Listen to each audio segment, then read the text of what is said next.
हमने फैसला ये किया है कि हम अगले जुमे को, आज है हफ्ता, अगले जुमे को हम दोनों पख्तूनख्वा की असम्बली डिसॉल्व कर देंगे और पंजाब की असम्बली डिसॉल्व कर देंगे और उसके बाद हम इलेक्शन की तैयारी करेंगे और उसके बाद हमारी जो 100 गालिबन 23 सीटें हैं इस वक्त नेशनल असम्बली में, हम वहां जाके नेशनल असम्बली में जाके स्पीकर के सामने हम खड़े होकर कहेंगे कि हमारे रेजिग्नेशन एक्सेप्ट करो।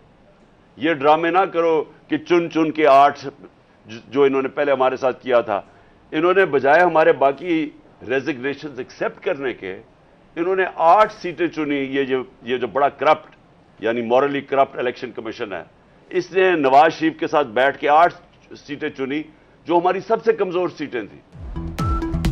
इमरान खान का 23 दिसंबर को पंजाब और खैबर पख्तूनख्वा असम्बली तोड़ने का ऐलान। कहा, हम कौमी असम्बली जाकर कहेंगे हमारे इस्तीफे मंजूर करो। नहीं चाहता श्रीलंका जैसे हालात हों, लोग सड़कों पर निकले, चाहते हैं इलेक्शन के जरिए इनको शिकस्त दें। परवेज इलाही और महमूद खान का साथ देने पर शुक्रिया अदा करता हूं। बैरूनी साजिश का हिस्सा बन के कौन जिम्मेदार था इसका एक आदमी जिम्मेदार है, उसका नाम है जनरल बाजवा। मैं इसके खिलाफ इसलिए नहीं बात करता था, आर्मी चीफ थे। आर्मी चीफ के खिलाफ आप क्यों नहीं बात कर सकते? क्योंकि फौज के ऊपर फौज को बुरा नाम ना आए, इसलिए हम चुप करके बैठे रहे और ये सारे तमाशे देखते रहे कि कैसे साजिशें हुई, कैसे लोगों को बताया गया। ये जो सारी साजिश हुई थी, इसमें हम किसी को और को ना कहें, एक आदमी का फैसला करता है, वो था आर्मी चीफ उस वक्त के जनरल बाजवा। इन्होंने ये फैसला किया हमें हटाने का। क्या वजह थी इसके पीछे? क्या ये समझते थे कि वाकई शहबाज शरीफ और ये इसाक डार कोई बड़े जीनियसेस हैं जो आके मुल्क को हमारे से बेहतर चला लेंगे? सबको पता था कि ये तो जो जिधर हुक्म मिलेगा इनको एस्टेब्लिशमेंट से, उन्होंने उधर जाना है। इन्होंने हमारे ऊपर जो जुल्म किया है, जिस तरह हमारे ऊपर जुल्म किया गया, मैं आपको यकीन दिलाता हूं कि जनरल मुशर्रफ के मार्शल लॉ में मैं ऑपोजिशन में था, मुझे उन्होंने जेल में डाला। मैंने कहीं इस तरह का जुल्म नहीं देखा जनरल मुशर्रफ के दौर पे जो ये जनरल बाजवा ने हमारे पे करवाया। इमरान खान ने हुकूमत गिराने का जिम्मेदार अमेरिका के बाद कमर जावेद बाजवा को ठहरा दिया। इल्जामात की बौछार कर दी। कहा, जनरल बाजवा ने बैरूनी साजिश का हिस्सा बनकर हमारी हुकूमत गिराई। जनरल बाजवा ने चोरों को NRO 2 दिया। मैंने जनरल बाजवा से कहा, नैब आपके नीचे है, क्यों इनके खिलाफ कार्रवाई नहीं करते? मुझे जवाब मिला, सब ठीक हो जाएगा। जनरल बाजवा आर्मी चीफ थे, इसलिए इनके खिलाफ बात नहीं करता था। तीसरे और चौथे साल समझ आया हुकूमत कैसे चलती है। खौफजदा हैं इलेक्शन से, इनको डर लगा हुआ है कि जब भी इलेक्शन होंगे इन्होंने हार जाना है। मैं ये समझता हूं कि ये अक्टूबर में भी नहीं इलेक्शन करवाएंगे। कोई ना कोई इलेक्शन कमीशन इनके साथ मिला हुआ है, एक बड़ा बददियानतदार आदमी है, वो इनके साथ मिला हुआ है और वो इनको तरीके से बताएगा कि कैसे इलेक्शन डिले किया जा सकता है। इसी सुप्रीम कोर्ट के पास जब हम गए तो वो मान गए थे कि इलेक्शन हमने कहा इलेक्शंस करवा दो, वो मान गए थे।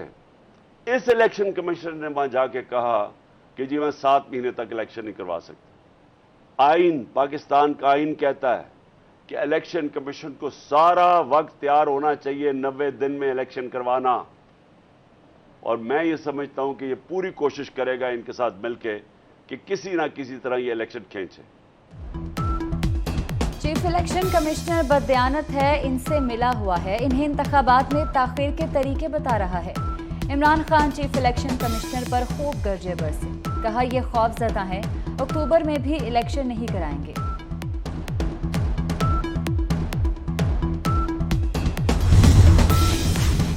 असम्बलियां तोड़ने के लिए तारीख नहीं, हिम्मत की जरूरत है। इमरान खान फॉरेन फंडिंग और तोशाखाना से तवज्जो हटाने के लिए शोर मचा रहे हैं।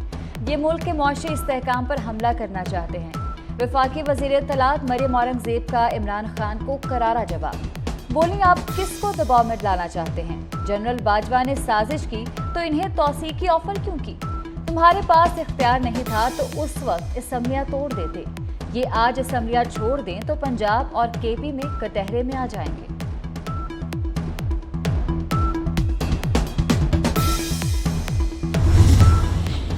गर्मा गर्म सियासी माहौल में नून लीग का भी सरप्राइज। वजीर आला पंजाब और स्पीकर के खिलाफ तहरीक अदम एतमाद लाने का फैसला। लीगी अरकान के दस्तखत करा लिए गए। अदम एतमाद जल्द पंजाब असम्बली में जमा कराए जाने का इम्कान। राना मशहूर कहते हैं तहरीक अदम एतमाद लाने की तैयारियां मुकम्मल हैं। अवाम का एतमाद तोड़ने वाले अब असम्बलियां तोड़ रहे हैं। मकसद सियासी अदम इस्तेहकाम पैदा करना है। वजीर आजम शहबाज शरीफ पीटीआई पर बरस पड़े। बोले किसी की कोशिश है पाकिस्तान डिफॉल्ट कर जाए, लेकिन ऐसा नहीं होगा। वजीर दाखिला राना सनाउल्लाह ने कहा असम्बलियां तहलील हों या ना हों, हर सूरत सियासी नुकसान इमरान खान का है। असम्बलियां किसी की ख्वाहिश या अना के लिए तहलील नहीं की जा सकती। वजीर आला सिंध मुराद अली शाह कहते हैं ये अना उस शख्स की है जिसे आईनी तौर पर घर भेजा गया। वजीर इत्तला सिंध शर्जील मेमन कहते हैं कि इमरान खान की मजाल ही नहीं कि असम्बली तोड़े। दांत दिखाने की और खाने की और इमरान खान में मजाल ही नहीं है कि वो असम्बली तोड़ सके। उसके अपने इत्तेहादी इमरान खान को कह रहे हैं कि तुम बेवकूफ़ हो, तुम कम अकल हो, तुम में अकल नहीं है, तुम्हें सियासत आती नहीं है और तुम्हारे कहने पे शायद असम्बली ना टूटी। मुल्क में सियासी हलचल। सदर मुमलिकत ने भी कौमी असम्बली का इजलास 20 दिसंबर को बुला लिया। इजलास आइन के आर्टिकल 54(1) के तहत तलब किया गया। आम इंतखाबात वक्त पर भी होंगे या नहीं, खतरे की घंटी बज गई। 2023 में आम इंतखाबात का मामला खटाई में पड़ने का खदशा। महकमा शुमारियात ने इलेक्शन कमीशन को हरी झंडी दिखा दी। मरदम और खाना शुमारी की फहरिस्तें 31 दिसंबर 2022 तक फराहम करने से भी माजूरी जाहिर कर दी। इलेक्शन कमीशन के स्पेशल सेक्रेटरी ने वजारत मनसूबाबंदी के वफाकी सेक्रेटरी को खत लिख दिया। इंशाअल्लाह मेयर कराची जो है वो जिले वस्ती का होगा और हमें इसके लिए काम करना होगा। हम सिलेक्टेड एडमिनिस्ट्रेटर्स, सिलेक्टेड मेयर्स नहीं चाहते। हमारी सबसे दरख्वास्त है कि इलेक्शन फौरन कराई जाए ताकि कराची को अपने मुंतखब लोगों के हवाले किए जाए। हम सबसे कहते हैं कि जिला वस्ती को जो उसका हक है उसका हक दो, हम उसके लायक हैं और अगर जरूरत पड़ी तो हम अपने हक के लिए लड़ भी सकते हैं और लड़ना जानते हैं। पहले भी लड़े हैं, फिर लड़ेंगे। कराची का मेयर पीपल्स पार्टी का होगा। जिला वस्ती का जो हक है दिया जाए। अपने हक के लिए पहले भी लड़े, जरूरत हुई तो फिर लड़ेंगे। रहनुमा पीपल्स पार्टी डॉक्टर आसिम का कराची में जलसे से खिताब। कहा आज भारत में मुसलमानों पर जुल्म हो रहा है। मोदी हुकूमत जुल्म व तशद्दुद के रिकॉर्ड बना रही है। हम पाक फौज के साथ शाना बशाना खड़े हैं। पीपल्स पार्टी के जलसे में खवातीन की भी बड़ी तादाद में शिरकत की।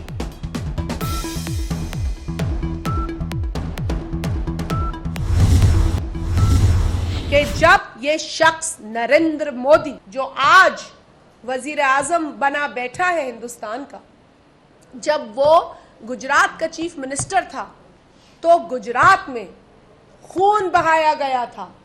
तो मैं सिर्फ आप लोगों के तवस्सुत से ये याद दिलाना चाहती हूं मोदी सरकार को कि आप जो दहशत अपने मुल्क में अपने लोगों पर दिखा रहे हैं, उस दहशत से हम नहीं डरेंगे।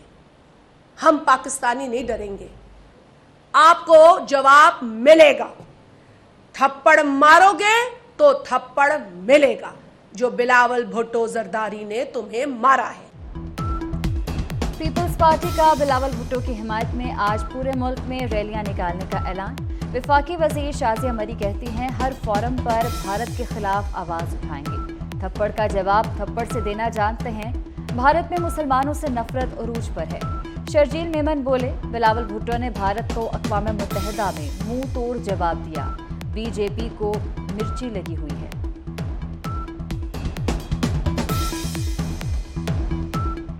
इसी नरेंद्र मोदी के कहने पे, इसी भारतीय जनता पार्टी के कहने पे, तो उसी वजह से दुनिया में जितने बड़े मगरबी ममालिक हैं उन्होंने कहा कि ये एक टेररिस्ट शख्स है। जो भारतीय मुजालिम जिस तरह किए गए हैं और फिर भारतीय शरारतें जो सरहद पार की गई हैं, पाकिस्तान में मौजूद जितनी भी शरारतें हुई हैं, जितने दहशतगर्दी के बड़े वाकयात हुए, उसके ताने बाने भारत से मिलते हैं, उसके ताने बाने आरएसएस से मिलते हैं, उसके ताने बाने नरेंद्र मोदी से मिलते हैं कि जो शख्स आपके मुल्क में आ नहीं सकता था, आज वो आपके मुल्क का वजीर आजम बन चुका है अनफॉर्चुनेटली। और उसके वजीर आजम बनने के बाद जो उसने वहां पे मासूम मुसलमानों के साथ, बाकी माइनॉरिटीज के साथ, क्रिश्चियंस के साथ, सिखों के साथ, बाकी जो सलूक नरेंद्र मोदी की हुकूमत ने किया है, उसकी तारीख में कोई मिसाल नहीं।